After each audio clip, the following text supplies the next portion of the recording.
আজ বানাচ্ছি চিংড়ি মাছের মালাইকারি। তো প্রথমে চিংড়ি মাছগুলো আমি ভেজে নিলাম এইভাবে।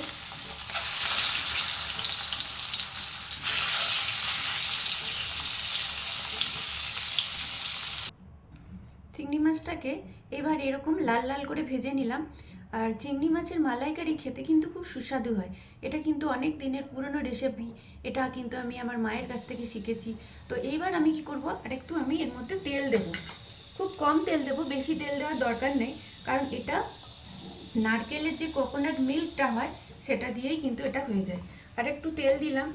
তেলটা যেই গরম হয়ে গেল, সঙ্গে সঙ্গে আমি এটার মধ্যে ফোড়ন দেব হচ্ছে একটু 5 ফোড়ন। খুবই কুইক হয়ে যায়, খুবই ইজি, আর এটা খুব খেতেও ভালো লাগে, খুব টেস্টি হয়। এর মধ্যে আমি একটু 5 ফোড়ন ঢেলে দিলাম। 5 ফোড়নের পরে আমি দেব এর মধ্যে দুটো তেজপাতা দিয়ে দিলাম। এবার আমি দেব কিছু এরকম লম্বা লম্বা কাটা কিছু আমি পেঁয়াজ দেব। এই পেঁয়াজগুলোকে হালকা ব্রাউন আমি ভেজে নেব।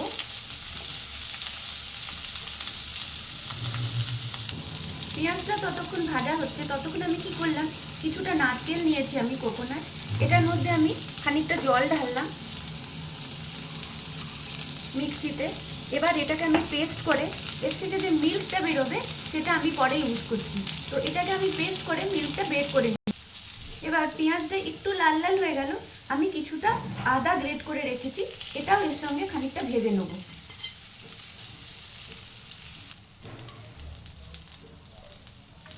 এবার আমি এই কোকোনাট মিল্কটা, এটাকে ছেঁকে নারকেলগুলো তুলে রেখে জল দিয়ে বারবার মিক্সিতে ঘুরিয়ে কোকোনাট মিল্কটা বানিয়ে এর মধ্যে ঢেলে দিলাম।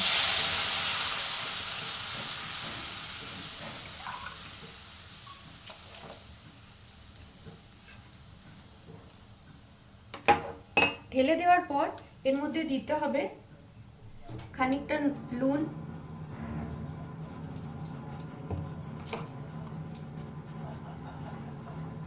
পরিমাণ মতো হলুদ, আর কিছুটা দিতে হবে আমার চিনি। আমি এখানে ব্রাউন সুগার ইউজ করেছি, কারণ ব্রাউন সুগারটা কিছুটা হলেও হেলদি।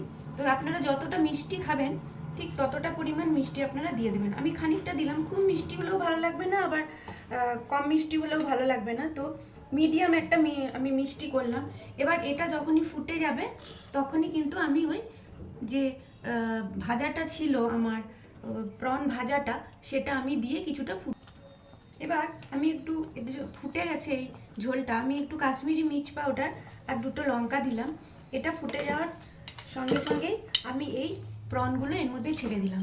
এটাও 2 মিনিট ফুটবে, তারপরে কিন্তু হয়ে যাবে। এবার আমার চিংড়ি মাছের মালাইকারি রেডি।